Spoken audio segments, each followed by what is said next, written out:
करवा कर दूंगी बात क्या यार नहीं बनाना यार। अरे भाई एनआई वाले भैया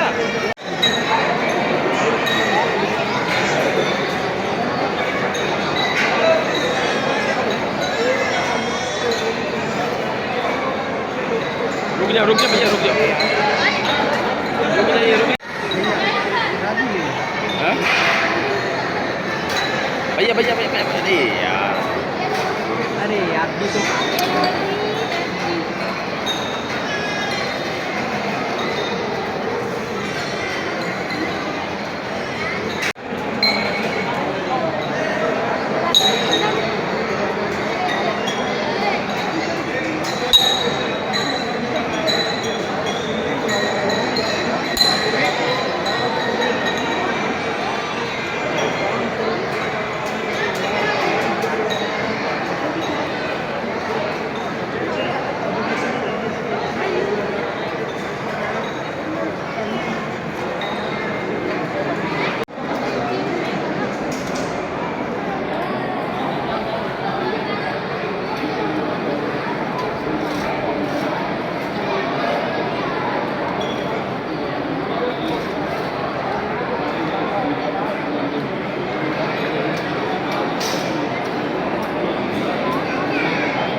और इस पवित्र अभियान के साथ जोड़ने के लिए भी प्रेरित करता हूँ।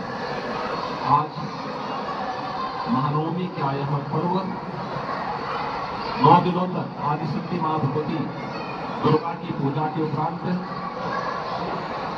देवी स्वरूपा उन बालिकाओं के उनके पूजन का उनके अनुष्ठान का और 8 दिनों तक मां भगवती दुर्गा को जो भी बहुत प्रसाद लगा था वही पकवान आज उन बालिकाओं को यहाँ पर प्रसाद के रूप में ग्रहण कराया जा रहा है। 9 दिनों तक नवरात्रि के इस कार्यक्रम के उपरांत कल विजयादशमी का पर्व है। सत्य न्याय और धर्म के पथ का अनुसरण करते हुए बड़ी से बड़ी ताकतों को कैसे परास्त किया जा सकता है, विजयादशमी का पर्व हम सबको सत्य के मार्ग का अनुसरण करने, धर्म के पथ पर सदैव निरंतर आगे बढ़ने की प्रेरणा प्रदान कर रहा है। सत्य और न्याय जहां होगा, धर्म जहां होगा, वहां विजय अवश्य होगी। विजयादशमी का पर्व भी हम सबको इस बारे में एक नई प्रेरणा प्रदान कर रहा है। मैं शारदीय नवरात्रि की पूरे प्रदेशवासियों को हृदय से बधाई देता हूँ, अपनी शुभकामनाएं देता हूँ। शारदीय नवरात्रि के उपरांत कल विजयादशमी का पावन पर्व होगा। मर्यादा पुरुषोत्तम भगवान श्री राम का रावण पर विजय, अधर्म अत्याचार और अन्याय के प्रतीक रावण पर विजय के प्रतीक स्वरूप सभी सनातन धर्मावलंबी आयोजन को हर्षोल्लास के साथ मनाता है। और कल विजयादशमी के इस पावन पर्व पर भी मर्यादा पुरुषोत्तम भगवान श्री राम के विजय की इस पावन पर्व को पूरे भारतवासियों से श्रद्धा और सम्मान के साथ आयोजित करेंगे। मैं इस अवसर पर विजयादशमी की भी हृदय से मंगलमय कामनाएं सभी प्रदेशवासियों के प्रति करता हूँ। मुझे विश्वास है कि शारदीय नवरात्रि और विजयादशमी का यह पर्व पूरे प्रदेशवासियों को सत्य न्याय और धर्म के पथ पर चलने की प्रेरणा प्रदान करेगा। धर्म दाव पर जो हमें हमारे कर्तव्यों के प्रति निरंतर प्रेरित करता है, प्रोत्साहित करता है, उस पथ का अनुसरण हम प्रदेशवासी करेगा। इस विश्वास के साथ पूरे प्रदेशवासियों के प्रति शारदीय नवरात्रि और विजयादशमी की हार्दिक बधाई और शुभकामनाएं। शारदीय नवरात्रि का जो विशेष अनुष्ठान चलता है, उस अनुष्ठान के कार्यक्रम के उपरांत आदिशक्ति मां भगवती दुर्गा के भोग प्रसाद के लिए जो प्रसाद बना हुआ है वो उन्हें इस समय वितरण करवा करके उन सभी देवी स्वरूपा बालिकाओं को वह प्रसाद खिलाया जा रहा है। भारत की सनातन धर्म की परंपरा के अंदर मातृशक्ति के प्रति हर भारतीय के भाव को प्रदर्शित करने का ये सबसे सशक्त माध्यम भी है। और मुझे लगता है कि हमें अपने पर्व और त्योहारों के इस महत्व को, कि मातृशक्ति किसी भी क्षेत्र में कम नहीं है, कमजोर नहीं है, उनके प्रति यह भाव, यह पवित्रता का भाव हर एक मन में आना चाहिए। अगर हम देवी के स्वरूप को, जैसे हम सामान्य रूप से पूजा अर्चना तक रखते हैं, व्यवहारिक रूप में भी लेने लग जाएंगे, तो मातृशक्ति के साथ, बहन बेटियों की सुरक्षा के साथ यदा कदा जो घटनाएं देखने को मिलती हैं, उनको नियंत्रित करने में सफलता प्राप्त होगी। हमें संस्कारों के साथ और इस परंपरा के साथ जुड़ना होगा। दूसरा, सत्य की अधिष्ठात्री देवी की पूजा का महत्व इस बात को प्रदर्शित करता है कि वो आदि शक्ति है, इस चराचर जगत के हर एक शक्ति का आधार है। तो स्वाभाविक रूप से बालिकाओं के प्रति, महिला या बेटियों के प्रति प्रत्येक नागरिक को अपना दृष्टिकोण बदलना होगा। नेतृत्व दे सकती है, समाज को योग्य मार्गदर्शन कर सकती है। इसलिए बालिकाओं की सुरक्षा के साथ साथ उनकी शिक्षा, उनके स्वास्थ्य और उनके स्वावलंबन के लिए, उनके सम्मान के लिए अभियान को आगे बढ़ाना होगा। हमें इस बात पर प्रसन्नता की अनुभूति है कि सरकारें इसके बारे में काफी चैतन्य हैं। प्रधानमंत्री मोदी जी ने बेटी बचाओ बेटी पढ़ाओ के माध्यम से जो अभियान प्रारंभ किया, वह बेटी को बचाओ के लिए भी है और बेटी को पढ़ाने के लिए भी है। एक बेटी बचेगी, एक बेटी पढ़ेगी, तो वह समाज में सम्मान और समाज में स्वावलंबन के मार्ग का अनुसरण स्वयं करती हुई दिखाई देगी। समाज की चेतनता उसे आगे बढ़ाने में मदद करेगी। मातृवंदना का कार्यक्रम या बेटियों की सुरक्षा के लिए चलाए जाने वाले तमाम कार्यक्रम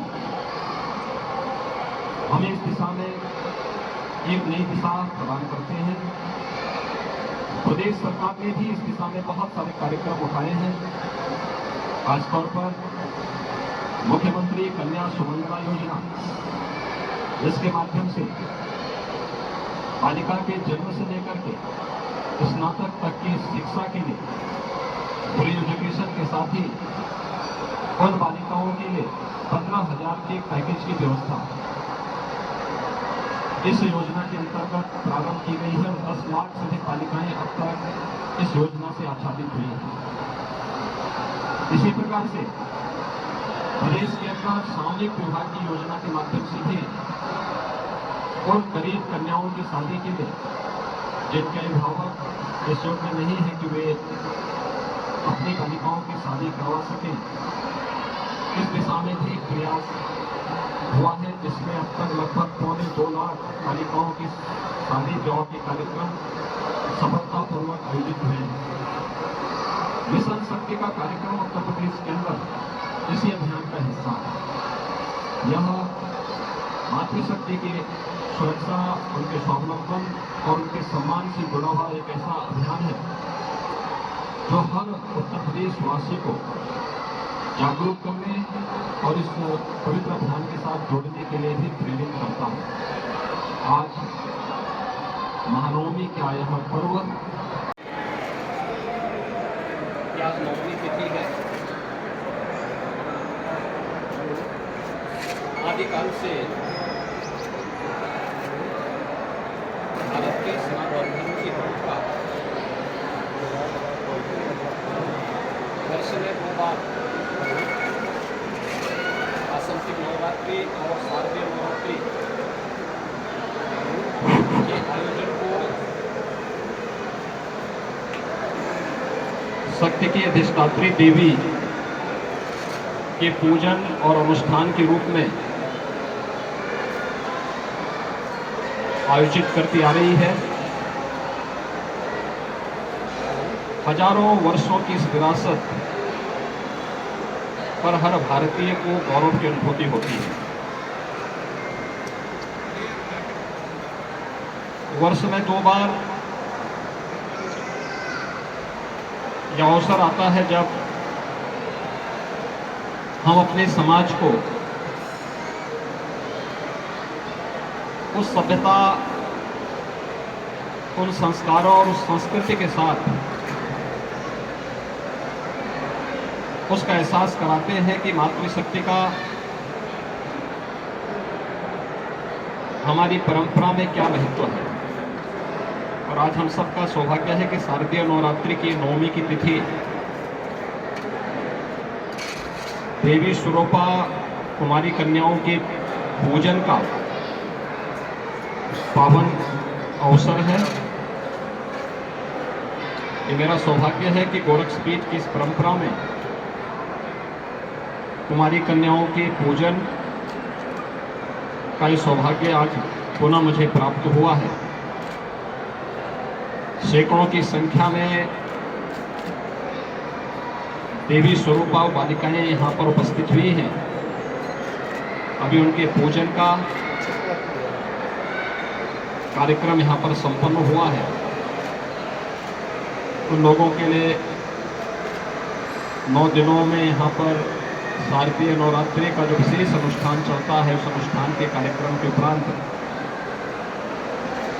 आदिशक्ति मां भगवती दुर्गा के भोग प्रसाद के लिए जो प्रसाद बना हुआ है वो उन्हें इस समय वितरण करवा करके उन सभी